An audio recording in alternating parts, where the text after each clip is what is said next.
Okay, ayan. Kung mapapansin, sobrang linis na. Pwede ka nang manalamin. Ayan. Oo. Tinignan natin ngayon kung baka may mga part pa na hindi nalinis ng maayos. Pero, ayan, may nakikita pa yung mukong na gumagawa. Ako yan.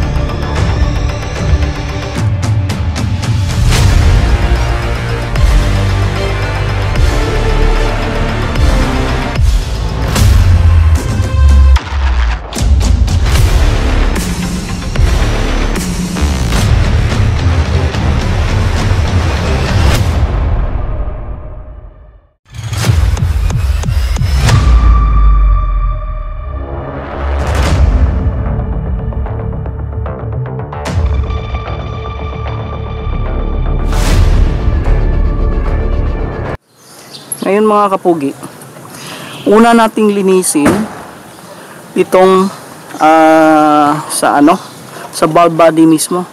Magsimula tayo dito, dahan-dahan. Ang objective natin ito mga kapugi, na talagang malinis na malinis. Walang bahid ng mga lumang tawag dito, sealant, ayan o.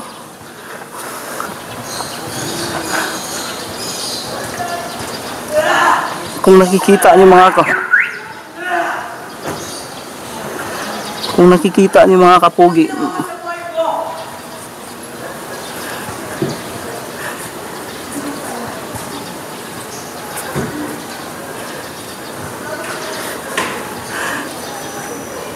ang ano natin dito na talagang kahit konting oil wala siya. So mamaya pagkatapos natin itong linisin, pupunasan pa natin siya ng alcohol para matanggal yung tawag dito, matanggal yung oil mist sa surface. Kasi kahit ganyan yan, may particles pa rin na maliliit ng oil na siyang magsasanhi na hindi pagdikit ng ano. So maglilik uli siya. Problema na naman, gastos na naman.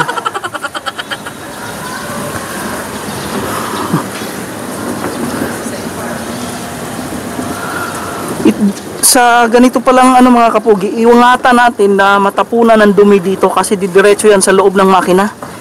Napapansin nyo, nakabukas na yung makina mismo. Yung ilalim nito, cylinder head na.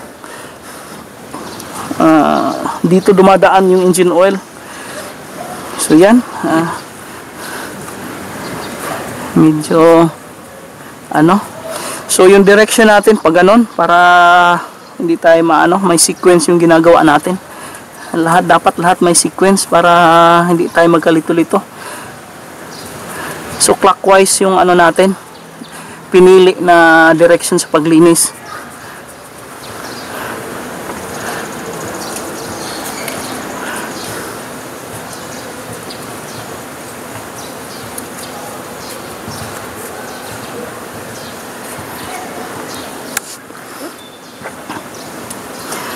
Mamaya din pala mga kapugi, linisin natin yung loob ng gagawa tayo ng paraan na ma-access natin yung ilalim ng itong butas ng para sa tawag dito, spark plugs.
Mga kapugi, pag naglinis pala kayo nito, tapos kailangan yung gumamit ng solvent kagaya ng WD-40, wag yung directly na i-spray dito, kasi yung WD-40 meron siyang component na abrasive siya. So pag naano siya dito sa surface ng nitong mga bulbs, is kakainin niya eventually pag nagtagal. Kaya ang gagawin nyo, i-spray nyo sa sa cloth, sa basahan, tapos sa kanyo ipahid. Huwag yung directly nyo na i-spray.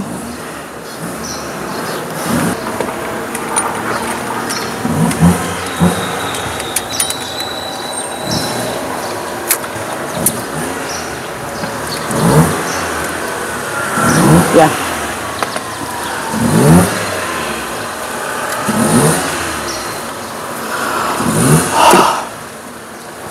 Ano ba yun?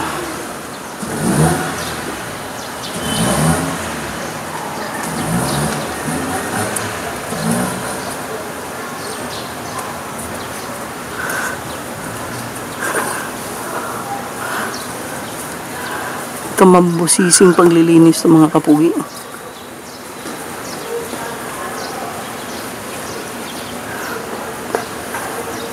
Sa tanang buhay ko ngayon lang nakapaglinis ng ganito katagal.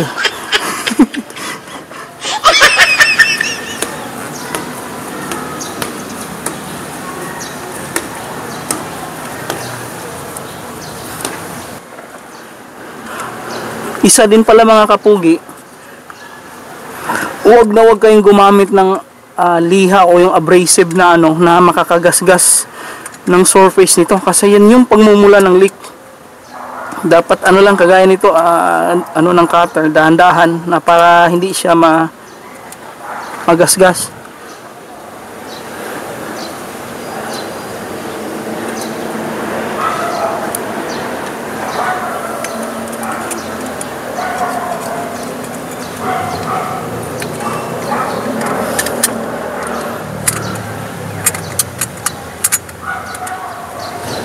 Ay, ang tagal.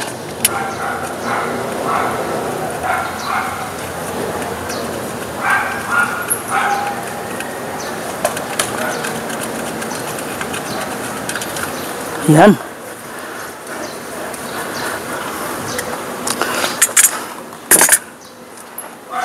Sino ba yun?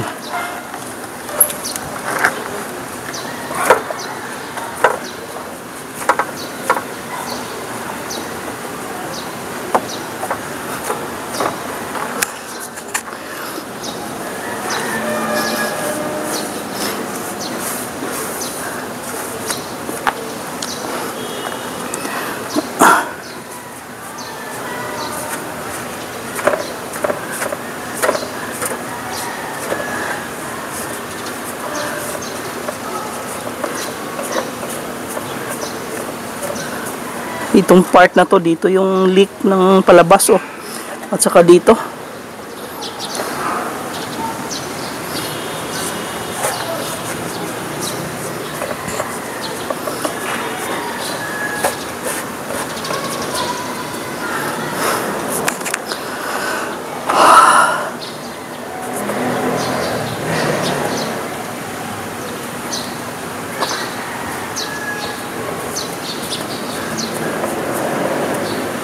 Ito talagang part na to ang kabilin-bilina na dapat lagyan ng sealant.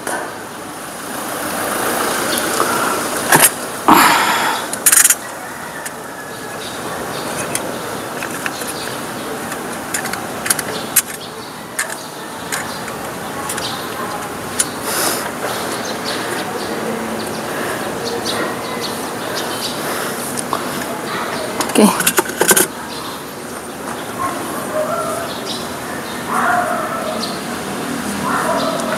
Nako.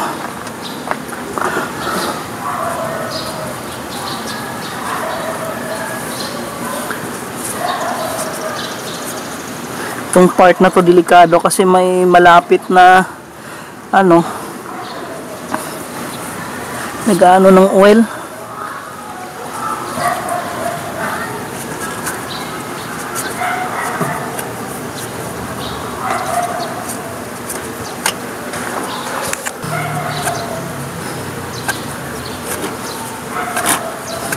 Okay, natanggal din.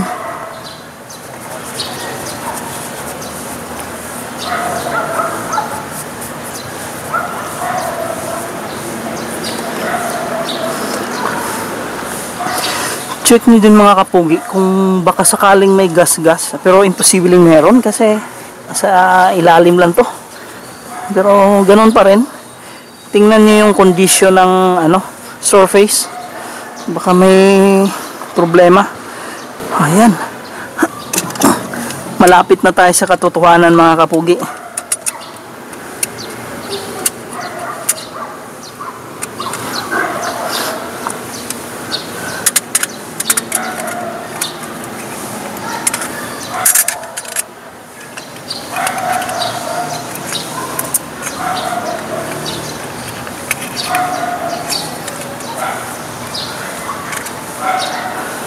Itong part na to, medyo hindi masyadong maliit ang chance na mag-leak kasi nasa itaas, hindi naman malakas yung pressure.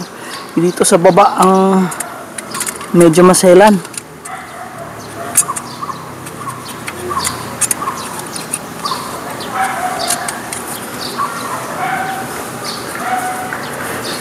Ayan, malinis din. Hindi ko sukat akalain kaya ko maglinis ng ganito. Joke lang. Malinis din naman akong tao.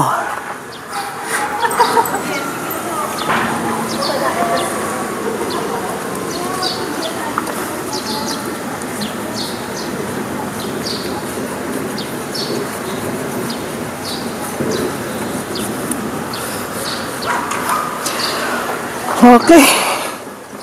So, naikot na natin. So, dito na tayo sa loob. Huwag mo muna nating palitan tong basahan natin kasi meron tayong second pass dito na medyo tawag dito yung medyo malinis na nabasahan. Yan, nalinis natin. Paano kaya natin to anuhin sa loob? Mamaya.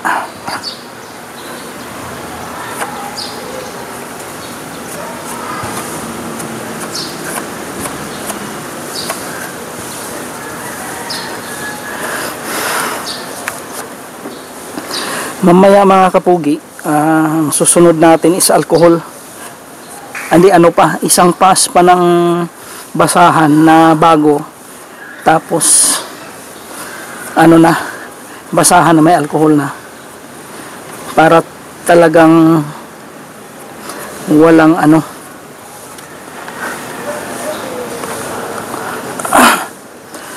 wala talagang natira na particles ng engine oil dito sa surface na pagdidikitan natin ng gasket, kasi yan yung magiging sanhi ng paglilik uli. Dito yung ito yung medyo ang daming oil kasi merong butas.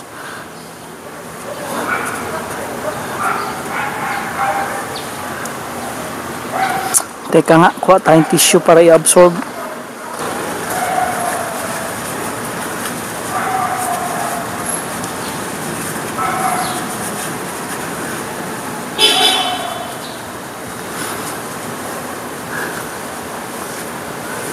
Nako, mukhang hindi natutuyuan tong part na to.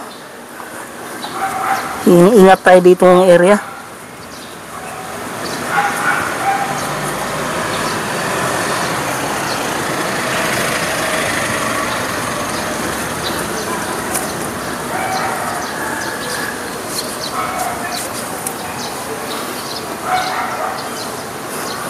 Sana mabawasan tong oil dito. Kasi once na makontaminate ng oil uli yung surface, problema na naman. Ito pala mga pugi, tingnan yung mga part na merong steady na stock ng engine oil. na malapit dun sa surface na paglalagyan natin ng gasket, kasi magsasanhi siya ng problema. Siya yung mag-contaminate dun sa surface.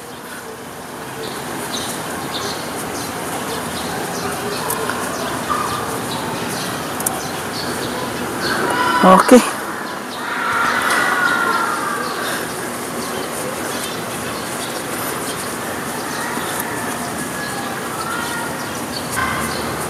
Ay, salamat. Yan. Wala nang ano. Oo nga pala mga kapugi. Yung nagamit niyo pong basahan is huwag niyong itapon kasi gagamitin niyo pa yon paglinis ng valve cover. May isa pa tayong lilinisin. Akala niyo tapos na? Ano kayo, siniswerte? Punas-punas na lang. Check sa area kung ano, may mga natirang dumi. Meron nga.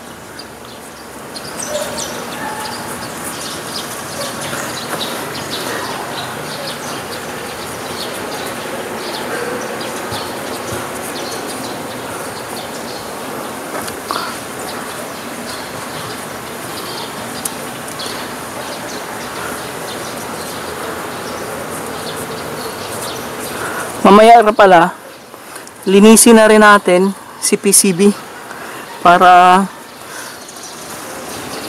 isang bagsakan na. Hindi na tayo magtatanggal uli.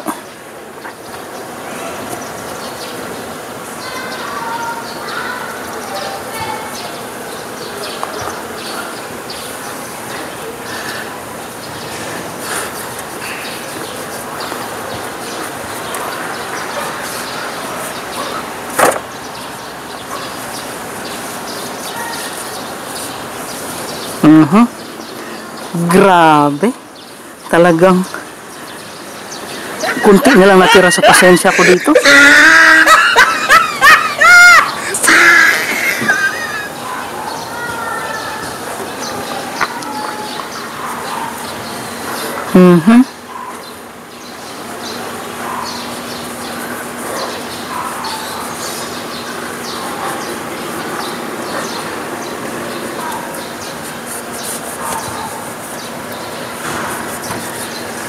Okay.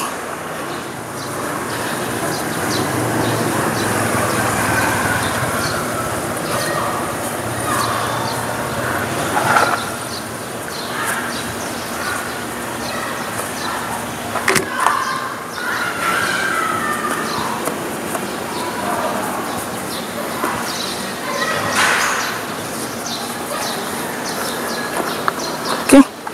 Grabing kalinis na niyan. Pwede nang manalamin. Ay, teka. Lilinisin pala natin yung loob nito.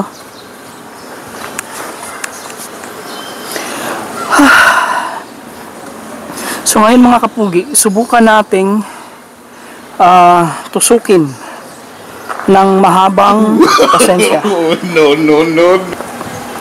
Ito, meron tayong box range dito mga kapugi na manipis. Subukan nating i-ano. Ayun, kasya naman. Sana maabot natin yung loob.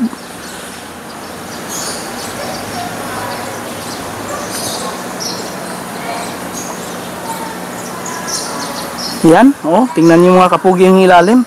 Inabot talaga ng ano.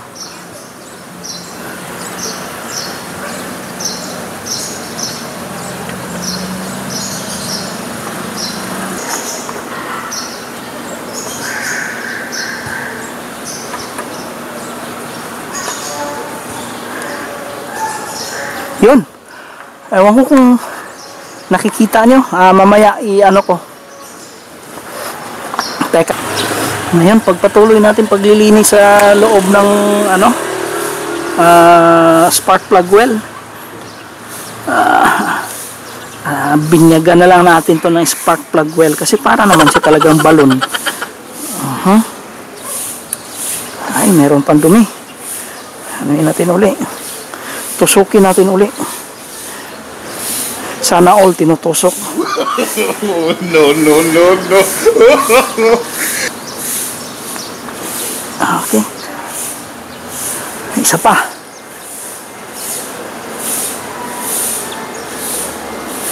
Shout out dyan sa mga nakakatusok ng spark plug oil.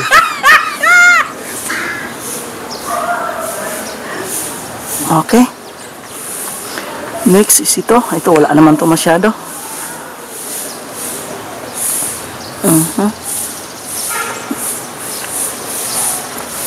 Hala. Bakit sobrang dumi nito? Anong meron dito? Pinasok na rin. Wala pa to ng 1 linggo. Ito lang 2. Ngayon sobrang dumi na niya. Kaya pala kaiba yung waveform niya kahapon sa oscilloscope. Ito pa naman ang ginamit kong reference kasi akala ko ano to, walang problema. Yun pala, inabot na rin.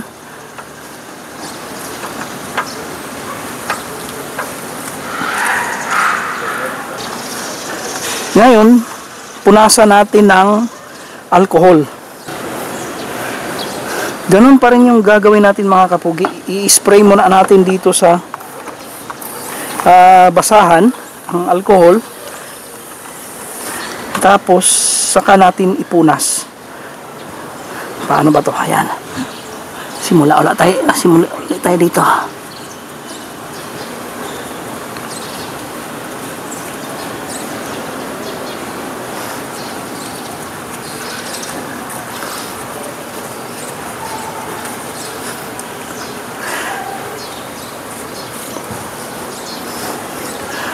Alam mo kapugi, kaya naglakas loob ako nang mismong gumawa nito. Kasi napapansin ko sa mga mekaniko, dahil siguro sa kadami-dami na nilang ginagawa, minsan hindi na sila nag-iingat puwera sa mga maaayos na mga mekaniko. Tawag dito, hindi nila sinusunod yung procedure talaga ng kasi sobrang laki ng tiwala nila sa sarili nila. Kaya minsan ayun, sumasabit. Okay naman sana kung hindi ka maabala. Maliban sa abala, gagastos ka pa. At saka baka lalong lumala yung problema. Kaya ito, nandito tayo ngayon. Tayo na mismo ang naglinis.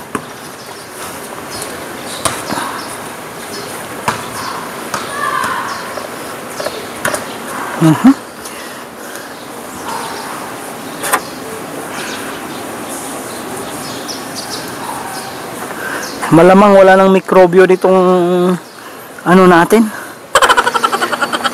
Nilagyan natin ng alcohol.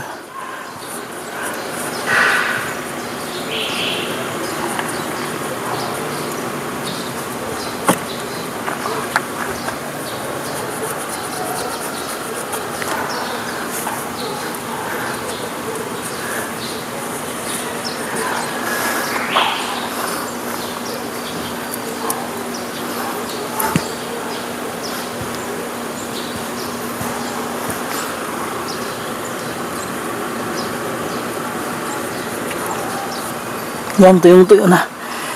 Ang specification talaga nito mga kapugi, dapat walang kahit maliit na bahid ng oil at saka tuyo bago mo ikabit yung bagong gasket. Ewan ko yan mga kapugi kung nakikita nyo. Yan, itong isa nalinis ko na. Pangalawa, ayan. Ewan ko kung nakikita nyo yung oil sa loob. Ito wala masyado. Ito last, may problema rin. So i-review natin ha. Ito nilinis natin. Ito yung joint ng crankcase. Dito tayo maglalagay ng sealant mamaya ng RTV. Yan is malinis na. Yan. Dito half moon. Nilinis na rin natin itong corner na to. Dito tayo maglalagay at saka yung buong half moon at saka yung mga sharp edges. Diyan tayo maglalagay ng RTV or room temperature vulcanizing sealant. Ito, ayan, lalagyan din natin yan. At saka dito, bali 4 na points yung lalagyan. Ito rin is joint ng crankcase. Sige. balik ulit tayo sa trabaho.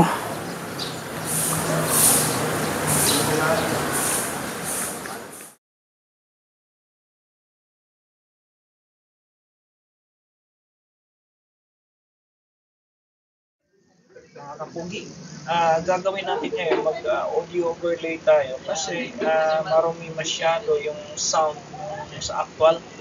Itong gagawin natin ay lilinisin natin yung buong valve cover. Una nating gagawin is tatanggalin natin ang PCV valve or yung positive crankcase ventilation valve. Ito is maliit lang na piyesa itong binilugan ko, pero napaka-importante nito kasi kung ito ay marumi or sira na, ito parang valve is one-way valve lang, galing sa loob ng crankcase yung flow ng gases, hot gases na namumuo doon sa loob is palabas. So yung gases galing sa labas hindi siya pwedeng paloob. So check mo siya kung functional siya, kung iihipan mo siya galing sa sa loob na palabas. Kung makakaihip ka tapos kung baliktarin ka hindi ka makakaihip pabalik, ibig sabihin okay yung function niya.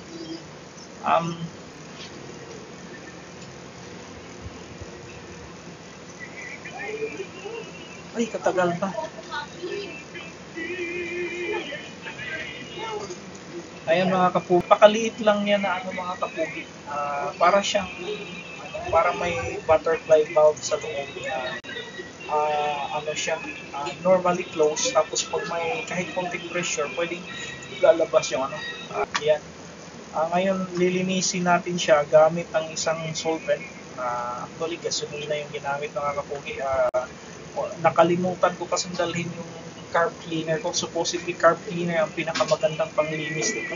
Ang symptoms pala ng pagmarumi o sira yung PCV valve is rough idling, misfires, increased yung oil consumption, or minsan magkakaroon ka ng engine leaks, oil leaks, and then pinaka-worst is lalabas yung check engine light. Isa din itong mapapansin mo is yung itim masyado or medyo blue yung yung usok ng sasakyan. Yan yung symptoms ng marumi or tawag dito or sira na PCV valve.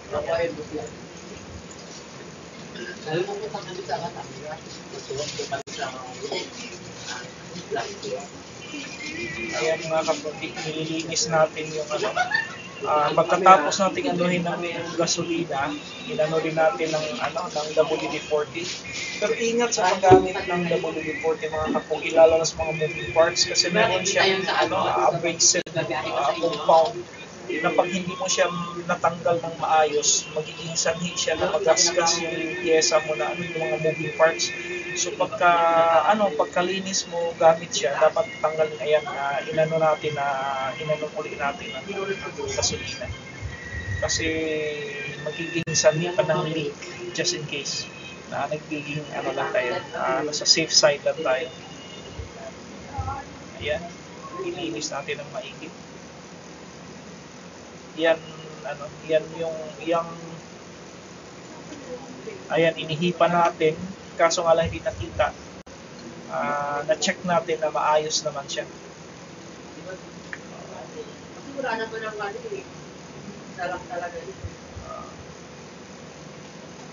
Itong side na to, yung part na yan yung yung medyo malaki na part, yung bigger diameter. Yan yung nasa loob ng valve cover. Ibig sabihin diyan ka iihip papunta dun sa yang sa maliit na part is yan yung papuntang combustion chamber na sasama na yan dun sa hangin na galing sa labas papuntang combustion chamber. Okay, yan, nalinis na. Ayan, nung natapos natin siyang linisin ng solvent, inisprehan natin siya ng contact cleaner.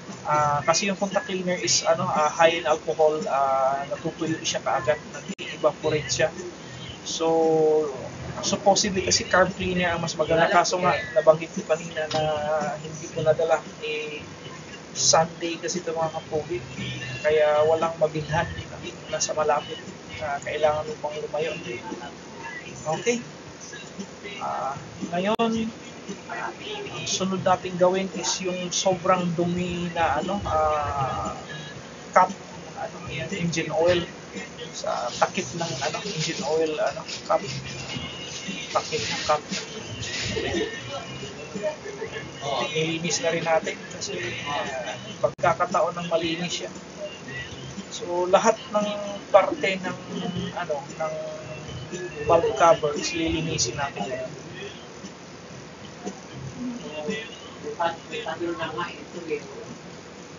Ayan. Medyo nagmukhang na siya.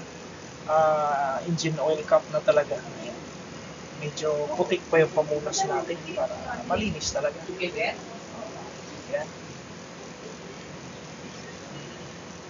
O nga pala mga kapugi, ingat lang sa paggamit ng gasolina kasi combustible to, at saka bago mo siya hawakan, pasingawin mo muna bahagya kasi nakakapasok to ng balat. Lalo na pa rin sa mga balat sibuyas dyan ng mga kasamahan natin. Ito mga kapugi ngayon, lilinisin na natin yung valve cover mismo.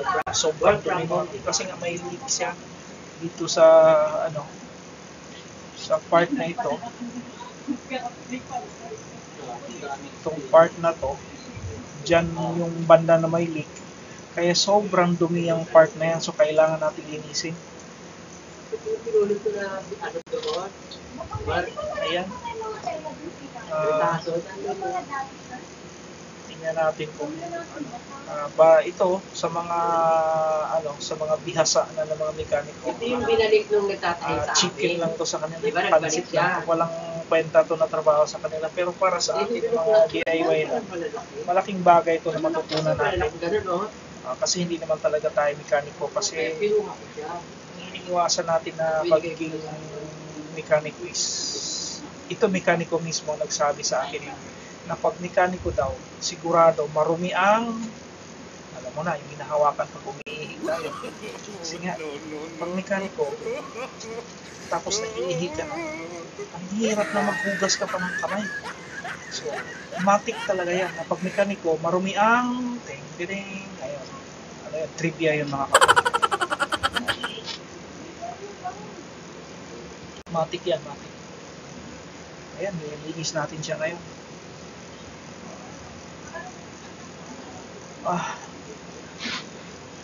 Medyo to mga kapugi kasi sobrang init ng lugar na to.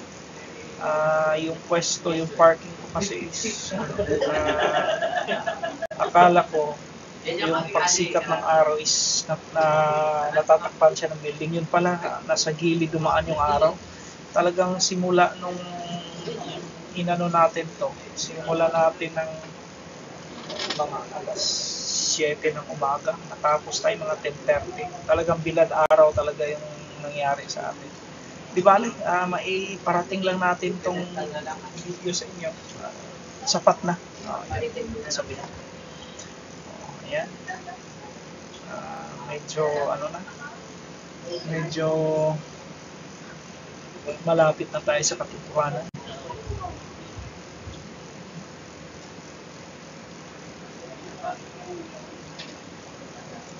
Ayan.